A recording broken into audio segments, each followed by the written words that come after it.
Hello guys, welcome back to another episode of Sauti Uncensored, where we discuss current conservation topics, mental health, and nature. I'm Julie, aka Jules. I'll be your host today, and I'm joined by another OVO team member, and she will introduce herself. I'm Shalina Nyango, aka Miss T, and today I'm so excited because you're going to discuss a very interesting topic. Make sure you follow us on our social media handles at Ubumbuzi Africa, and be on the lookout. Let's do this. So, today we are going to be discussing about eco-anxiety, our knowledge, anything that we know about this topic, and also our experiences. Yeah, stay tuned. Okay, so we will begin by defining the term eco-anxiety. Charlene, Yes. So what is eco-anxiety? So for me, I think I'll start with the scientific knowledge, the one that I think is maybe taught to people. It's the fear of an environmental action that is negatively affecting people. And for example, the floods, the droughts, the wildfires, the hurricanes, and it may also pose or cause people to experience climate change. And as we all know, climate change is a really big threat to our society and also people all over the world.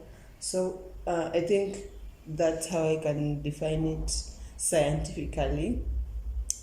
So basically, as we all know, anxiety is one of the mental health issues.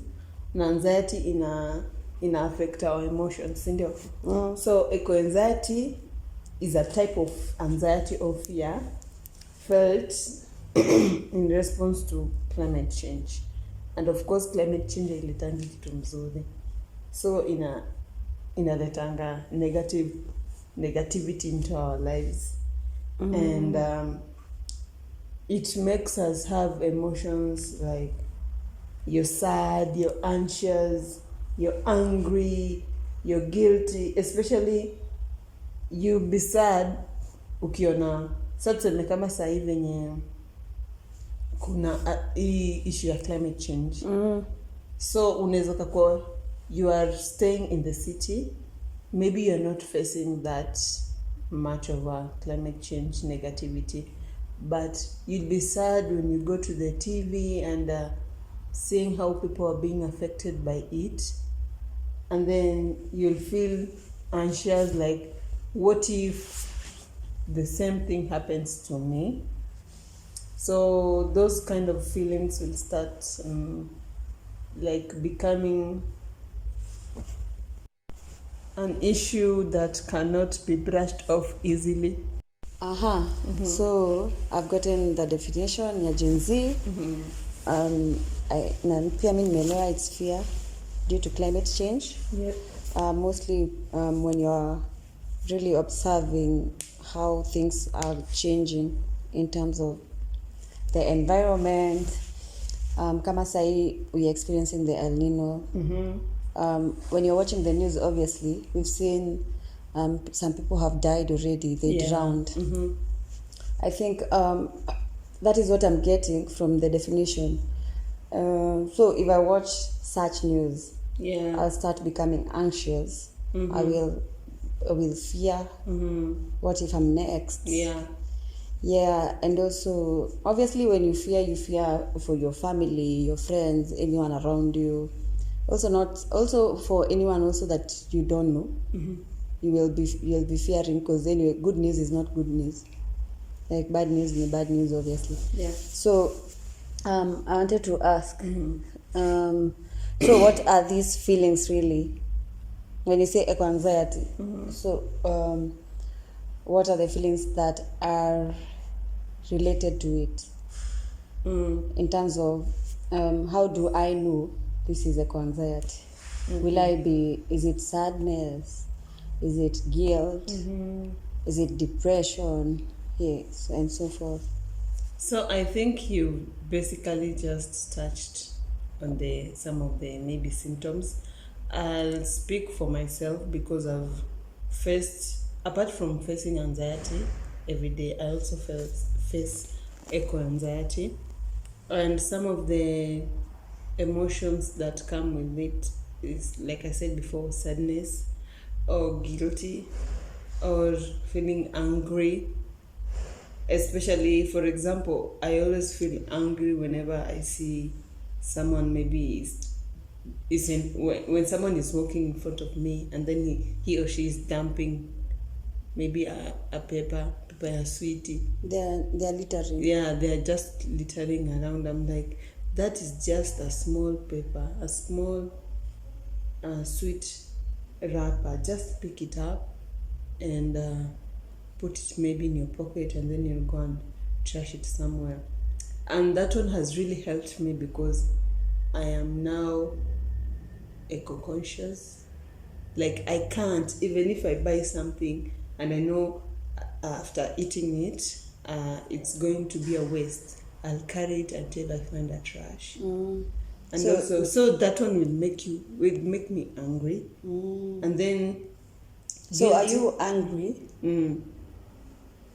Are you angry at that person or at yourself? I'm angry. Okay, when I see someone trashing, I'm angry at them. But you can't tell them. You can't approach and tell them. Unless, but if it were my friend, I always tell them. So this is a total stranger. Yes. You can't just approach them. If it's a total stranger, of course I have my own anxiety. Nasikia tu vibaya. Na ignore, but kama it's something that I can pick, I always pick it. Hey. And then, yes, if you come to my and search my bag, you won't kosa a karatasi. That is commendable. Yes. So yes. I think I have also. I thought I haven't experienced eco-anxiety, but I just realized after you said it, I wouldn't call it anger, but it's like in a few seconds, if someone just litters, like I just feel bad.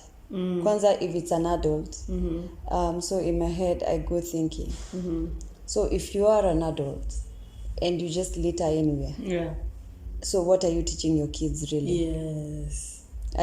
And also I tend to think, if you litter outside, why can't people treat outside as if pia ni kwa nyumba zao? Because I don't think the way we are seated here, nitakula sweetie and then I throw it down it's here. My house. Yeah. So every single time I see someone doing that, I just feel sad. But kitambo, I think it used to like linger for some time, but nowadays I'm just like, I feel as if it's beyond my control. There's nothing I can really do, because like even if I wanted to approach them and talk to them or something, I realized also in this town, in this city, Nairobi city, we don't find dustbins everywhere. That is why hata mimi my bag has trash. Yes, my bag has trash. I think everyone that has done or has interacted with nature or anything to do with the environment has that little consciousness about environment. Yes. And that is, I like, even if I wanted to really approach these people, I wouldn't, because hakuna dustbin. So ataniuliza, I tend to think ataniuliza, so where do, like, madam, okay, yes, where do you want me to throw it? Because some people don't believe in carrying their trash. It's to them it's a burden, to them it's a nuisance. Yes. So that is, I tend to think that is why some people just litter anywhere and everywhere. Yeah. But moving forward, I think due to Nairobi, I think we always find a way to really navigate the feeling. Yeah. Because hiyo ni, I don't think kuna siku inaisha kama mtu hajalita. Of course. Especially in a place where no measures that have been put in place in terms of trash bins, especially in a city, in an overpopulated city. Yeah. But I also wonder, Mm-hmm. these people that litter, like uko kwa gari, why And then would you you just throw it outside the window? No, Surely, that one pisses me off. Yeah. Oh God. Surely, I'm just like, surely, why would you? Especially if you sit in front, in the front seat, and then I'm behind you, and then I just see something like shui going outside the window. I'm so like pissed, Yeah, and it makes you feel angry. And then you're just like, Aki, if this person knew, and then you're just like, I can't even do anything. You feel like you're guilty that you can't do anything or just can't talk to that person because maybe they'll start acting up, maybe they start maybe insulting you. Yeah. So you just feel guilty and then you move on. I think I'm just let me say I'm just thrilled, or I would be excited to see a clean place. Not necessarily because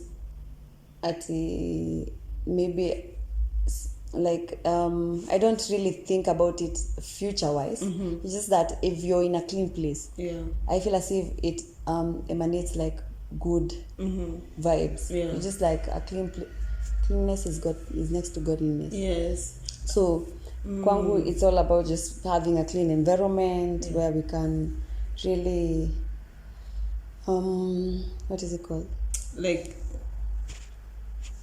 connect with nature. Like for me, I'll give you an example. I love walking barefoot. Like I really love walking barefoot because I love connecting with nature. But uko Nairobi, yes, always. But in where I stay, we have like a big field where I just go and walk barefoot, and it is always clean because it's a football field. But after getting out of that football field, always end up kutembea kwingine have to wear your shoes. You have to wear your shoes, so it's dirty. So so that one will hinder you, and you're just like, every time you're like, Aki. If I had the power, if I had this, I would do this and this. Yeah, but I don't think people should be really followed, like supervised. Yes, you know what you are supposed that to. you don't litter. Yes. But also, I think the dustbins, they should be installed. Yeah. Like in most places. Yeah, in most, especially places where people are crowded, places where people have biasharas along the street, because especially these smoky people, they always leave their... They don't clean up? I thought they clean up after. Right. Most of them, they don't. But why? Wait. You You beat the egg? You beat the egg and then the eggshells, just leave them there. But I think they clean up. You cut your kachumbari, then you leave your onion peels there. Let me tell you my reason for thinking why they clean up. Because, the next morning, this is the same position they will come back to. So, who cleans? Okay, if it's them? Someone who stays there, who like has a permanent space there, they'll always clean up. But these people who walk with their trolley, and then you tell them, hey, unaweza nigogea kamayai, and then they beat the mayai and then they leave the shells there. And then they continue with searching for other customers. Okay, let me ask you. Yeah. So now that we are into the littering, you see, if you're throwing away like banana peelings, any fruit peelings, or vegetables, or even those, what do you call them? The remains from after chewing sugarcane. Yeah, I don't know their name, but yeah, those ones. So we used to argue with my friends because they say, I also agree, like some things are biodegradable. Yeah. So if I litter somewhere where there is just soil. I know this thing will decompose. It's not a threat to the That one I environment. agree. That one I agree. So I'm also thinking, will the shells really be a problem? What I have experienced with the shells is that, okay, where I live we have akashamba, a small garden. So we always use the eggshells as manure.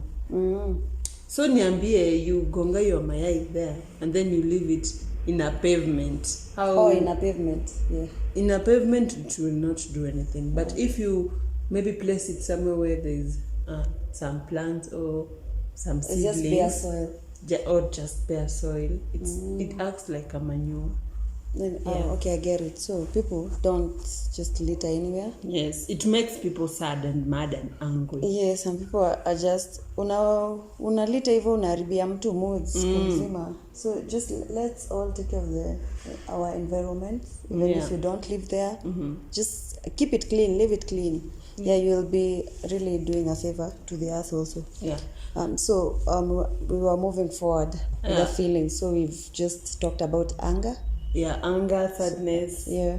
Guilty, feeling powerless that you can. Feeling powerless. So I have another one. Have you ever had this? Okay, for me, I've had this feeling where, due to overpopulation, especially in the matatus, because I use matatus all the time. So because of overpopulation, it always makes me anxious. Like, especially easy matatus where the matatu will be full, but there's that space that is always there. Watu wakisimama. And then someone is just like, matatu imejazwa, people are pushing you. So it always makes me anxious. And also the environment inside the matatu is not really good. So it's for stuffy. me, it's stuffy. For me, that one has really, really affected me. That sometimes I'll walk until I find a matatu does not have a lot of people, or one that is empty a little bit.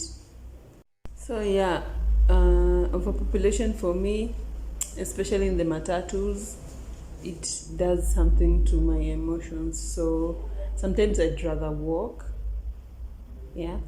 than just use a matatu, because my emotions can't. Another thing is we see the wars and destruction that is going on all over the world, especially in Israel and Palestine. Has it affected you in some kind of way? Because for me, it has affected me in terms of children are dying, properties are being destroyed, and being that we live in a world where technology plays a very big role, so even the children that we live with are being exposed to these news, and I feel like it really destroys our feelings, especially for me. Like, just seeing how those kids are being killed, and people losing their homes, people having to relocate, people who are just living their own lives just becoming refugees, people becoming homeless. And it makes me think about the future. Where are we going to be in the next maybe 2 years if this continues? Will the war maybe escalate and also affect us, because we live in different continents? So it really messes up with my head right now, that I can't, every time I go to the news and see the headlines and it's just Israel and Palestine, I'm like, I can't. Of course, I feel for the families, for the kids who are affected, for the parents who have lost their kids, for the kids who have lost their parents. I feel for them, but my emotions cannot. So it makes me really think, is this how we are going to live together in the next maybe few years? What if it comes and affects us, even if we live in different continents? So yeah, that is also another type of eco-anxiety that I have right now. But for me, I think any time that I think about environmental destruction is, let me just say, inakuanga ni kama, I always think if an earthquake strikes in Kenya, actually we are done for with these buildings.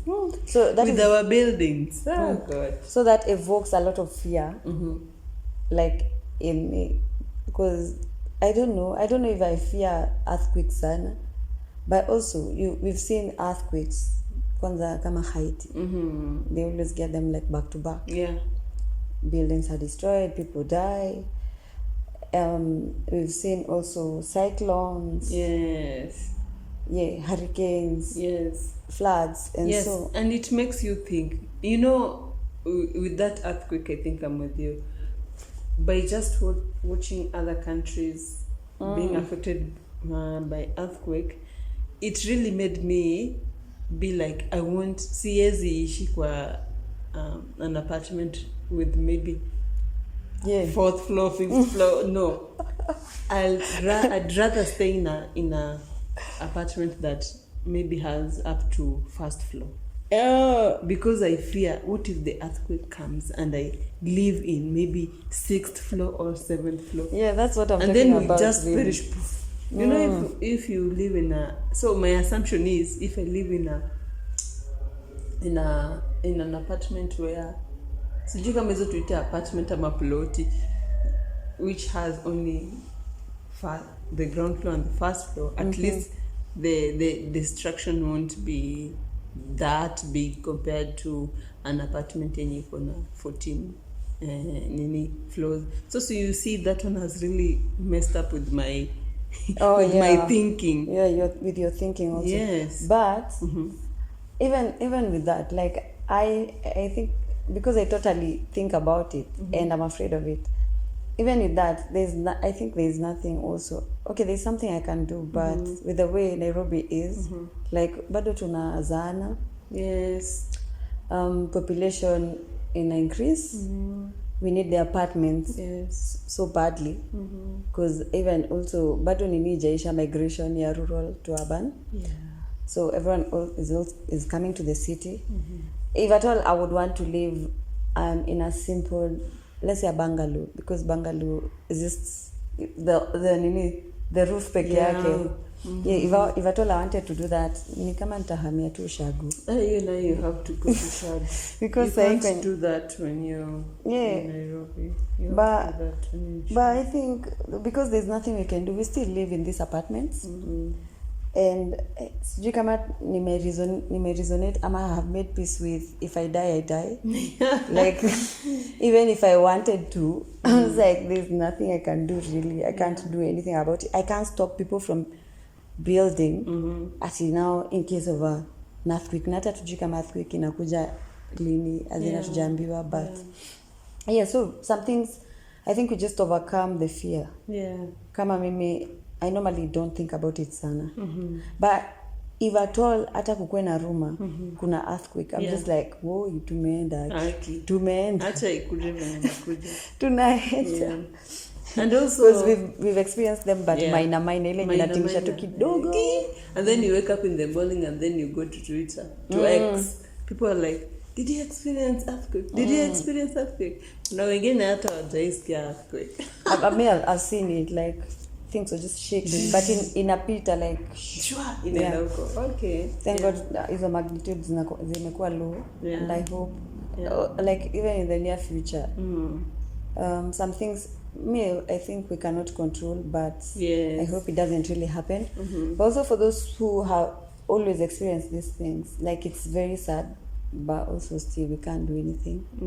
I don't think we can now stop them from rebuilding and just living, because I mean every day we wake up and live because we don't know about tomorrow. I think one of the ways to manage eco-anxiety. Just be resilient, be optimistic, and know that there are some things that you can't change. Yeah, you can't really. Yeah. Because now that is nature. Yeah. No, I say, most of the times I say, people think that they are destroying nature, but if nature decides to revenge, I see what tunaenda. We are going all of us. Me, I'm always like, we think that sisi ndio kusema, but nature ndio kusema.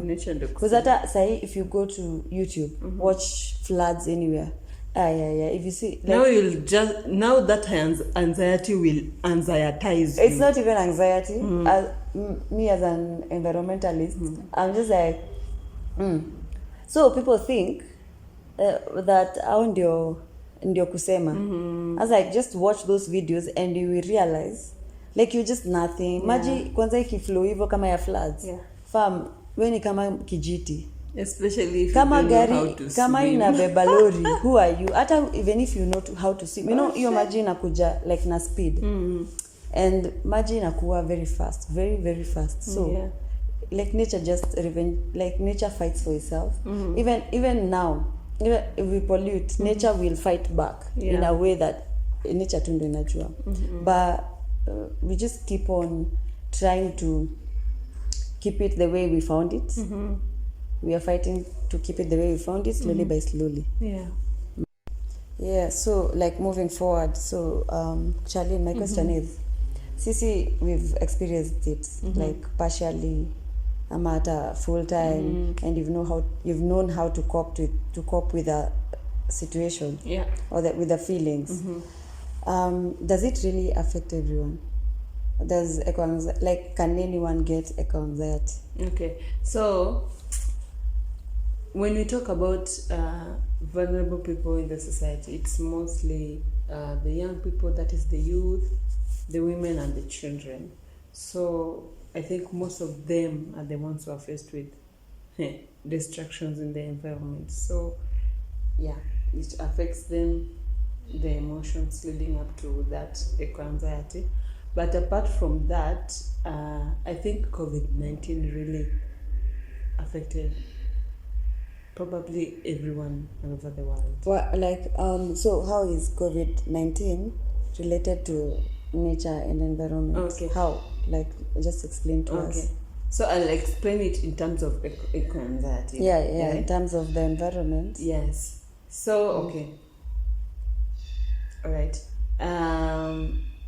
So COVID-19, when it came, no one, like most of the people in Kenya, they didn't see that, this COVID-19 will come to our country. And then all of a sudden, we just woke up. And personally, I didn't even know. Yeah, you didn't see? I didn't know, in December, China was suffering. See? I was just cruising in Nairobi, enjoying. So when it came, people really were like, okay, so this thing is here. But ilifika Kenya March. Yes, I remember on the 13th or maybe on the 16th. 13th, I can't forget. Like 13th March 2020. So I think COVID-19 really messed up our mental health in terms of this is something that made us stay at home. Indoors. Stay indoors. Probably you were not a type of person who used to stay indoors. You are not a type of person who didn't stay in one place with your parents, with your siblings. Imagine the roller coaster emotions. And also people were getting sick. People had to be vaccinated. Kuna watu walikuwa wanaogopa masindano. People had allergies out of those vaccination. Quarantine. Yes, people died. So imagine, apart from CC youth and children who face anxiety, because you are prone to it, we know about it, we are experiencing it, the healthcare workers, when you every day a sick person, ama mtu mwenye ako affected na COVID-19 alikuwa anaingia kwa hiyo hosi every day. So I think also for them, they were really affected that time. I think that this is where eco-anxiety and COVID-19 comes. and most of them, they used to work full time, maybe 24/7, that they didn't even have time to take care of their emotions or self-care, because you have to work. Kuna wengine hata wakuwaipiwa off. Kuna wengine up to now maybe they are still traumatized because of that, and when they hear that, kuna wengine hata ukienda hospitali, if you're not wearing a mask, they won't even look at you. They'll just enter a mask because especially the nurses, when you only work your time ya COVID-19, just imagine the trauma. So I think also people in the healthcare emergency especially, are also affected with eco-anxiety. Also older adults. But quick question, like me, I tend to think, I feel as if it was like also a win for the environment. Oh, okay. Jutulikuwa indoors. So it was like less of polluting, less of visiting the national parks, less of going outside, just doing your own things, and so the environment was just like chilling, renewing, relaxing. Yes. Also, also the older adults, I don't know if they know about eco-anxiety, but I tend to think that they face that because around wako mashags there, they don't even have anyone to take care of them. So probably easy floods na droughts zikikuja, and then they don't have anywhere else to go. Maybe their houses that are built vizuri. Also the refugees. Migration kutoka kwenda kwa other countries, and then they end up being displaced.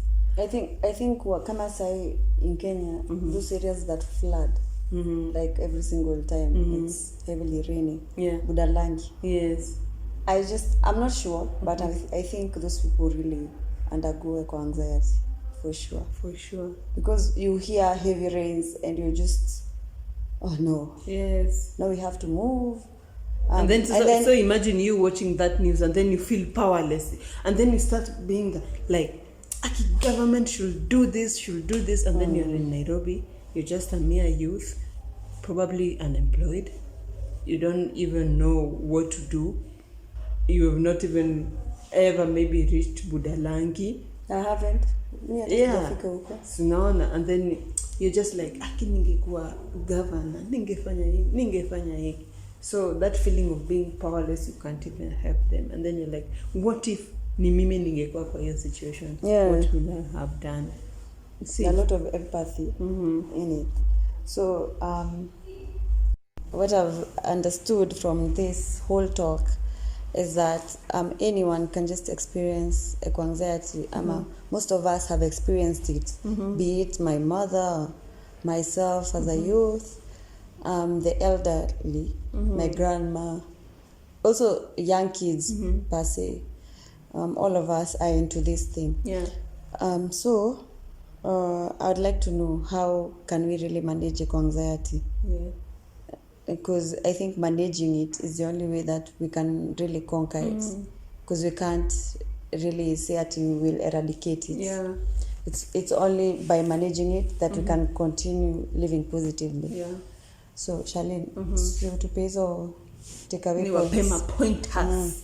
What we can do, things we can engage in. So see, of course, every environmentalist every person mwenye anasimamanga kwa hiyo podium akisema more about environment, anakuanga be the change you want, be what you want for yourself, do blah blah blah. So I think for me the first thing is to take action to spread awareness about environment. So by taking action, am I taking, because I can't take action alone? Sasa ndio nakuja kwa hizo points. Okay. Take action by spreading awareness. Awareness in terms of course you have your knowledge, maybe umeisoma from school or from maybe training, but unaweza make a change ukiwa mmoja, but you can make a bigger change mkiwa wengi.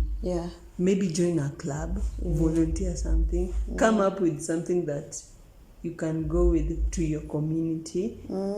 Unaelezea about that knowledge, just help those people understand more about environment. Also talk to them, especially even if you sit with kids and just enjoy with them, like have a good banter with them. They can tell you about their emotions and how they feel when they see maybe the environment is being depleted. But do most kids really know? Imagine these kids. If they do. Guy. It was like when I was a kid, I used to like only care about playing. Na mvua ikinyesha ndio I'm affected because with this generation, imagine just sit with them. They'll even tell you things that you won't believe. You'll even realize that their surroundings, their environment really affect them so much. Some of them you see, kuna hadi our young champions in environment when they plant trees. They clean up. So I think we are really educated and we are really advanced na hii generation yetu. So yeah, volunteering with an event group, volunteer kuenda kufunza how people in the community about environment, so that hiyo ni kama taking action. And then seeking education, of course. Ukiona kitu inafanyika, ni nini nafaa what is the thing I have to do? What could be the solution? Yeah, what could be the solution? Ni seek education. Technology, I'll go back to technology. And look for information that it can help you understand, especially with climate change issues. Alafu, of course, through this education, you can even empower the communities about, because sana climate change education. I think for me, what I would recommend so much kama kwa hii syllabus, kwanza sana ECBC, kama climate change education can be, of course kuna environment, kuna a syllabus, nika subject, kuna English nini, is a subject, kuna environment. So if kama your environment, they can really do practical things and also educate about climate change education, these kids can really grow up. Hawatapata eco-anxiety mapema. As in sasa si unawafunza about like how wakuwe resilience, hizi vitu ziko. How do you know about, how do you go about this situation if it happen? So at least kama wana grow, they know about it. Of course, being optimistic, when you ulisema, being optimistic, kama ni kukufa kufa ikikuja inakuja. Na pia ujue, ukwe optimistic in a way that problems can be solved.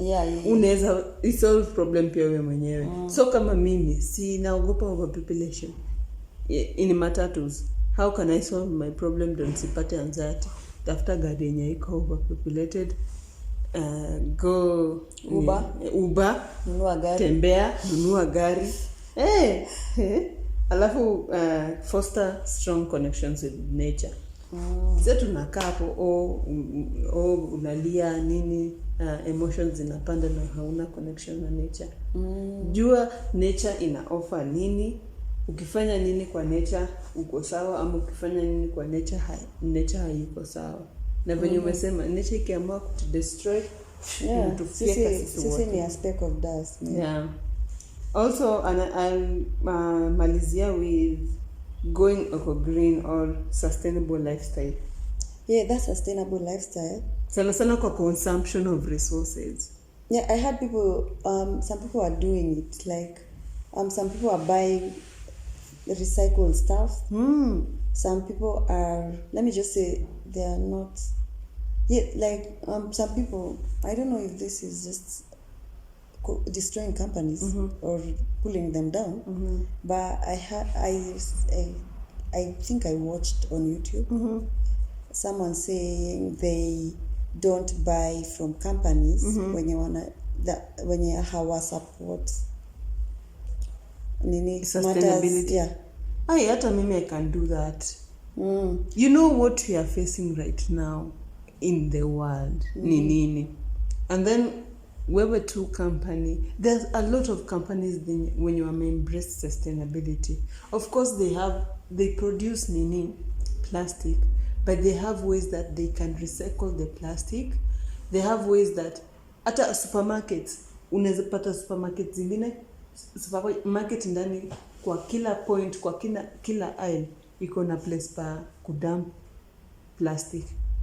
Also kuna hao companies wenye wame create jobs to youth in terms of wanatuma au youth wanaenda kwa kila, wanajua si kama mini company tuseme company A, najua na supply easy products zangu, products kwa different kind of supermarkets. I get it. Yeah, so nita employ some youths wako wanaenda kwa those places that I always supply, na walete hizo bottles. Mimi kenye nitafanya nita recycle na tena I make other products. Kama there are big companies who have embraced that, mbona hii company nyingine si embrace? Mimi for sure I cannot buy. Kama ni company I embrace sustainability, then me I'm out. Yeah. And also another thing, it always starts with you as a person. Consumption of food. Unajua hii chakula. Me by the way, tuseme tumeenda places kama, maybe we have gone for a seminar, and then of course there is always a buffet. You know what you want. Ushaangalia those kind of foods. You know what you want. Mbona you go and excitement. Unapakwa chakula yenye maybe hujaikula. It's called excitement. A lot of food, and then you go and leave it there. It's called excitement and exploring. I know. Kama, let's say if anyway deviate, but by your story, nimeenda nimepata something I've not ever eaten. Of course I would want to try it, but it backfire, so I can't. But it just say if kuna mtu ana serve ama you are the one serving. Imagine if you are the one serving, uko na ile power ya kuchukua tu kadogo, you go and taste it. Kama you fine with it, you can go and add more, but not just putting a lot of food in your plate. But for the food, my thinking is it doesn't really go to waste per se, because see this remains always fed to pigs, and there are people who don't try. There are people who don't do that. They just stack everything kwa trash. There are people who are conscious about that because they have pigs, they have chicken, they have cows they can feed. But there are people who don't. Have you ever tembea kwa dump site ukapata tu a lot of food? Those people don't. Some people don't. So kenye tu utafanya ukienda kwa hiyo dump upate hiyo food, utapata maybe there's I think ni vulture ama maybe dogs, cats, au ndio sasa wanakuja kukula.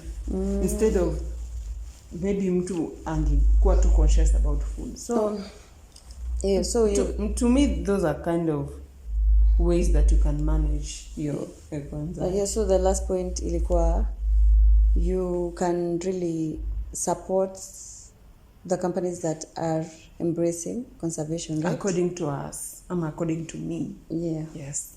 That is also a way that you will be contributing to the environment and managing your eco-anxiety, because you're doing something about it as an individual. Yeah. Slowly by slowly. So I have learned a lot from this talk, this discussion about eco-anxiety, and I have taken away a lot of points, how to manage it and how to live with it. I also hope anyone who will be listening to this episode will take away things, some points, and also know how to navigate this feeling. Let me just call it these feelings, because it will be guilt, sadness, everything that is incorporated into eco-anxiety. So Charlene, thank you for your input. Thank you for enlightening us about eco-anxiety. Mm-hmm. Yeah, and it's been a good time. Yes. I have really enjoyed this talk. Yes, I've also enjoyed having this talk. I'm really passionate about mental health, and now I've really learned now a lot about mental health and nature and how it is interconnected. And so, guys, thank you for listening to us. Yeah. Make sure you stay tuned for another episode. It's going to be an interactive topic and interesting topic, and see you on the next one. Bye. Bye-bye. Sauti yako inapata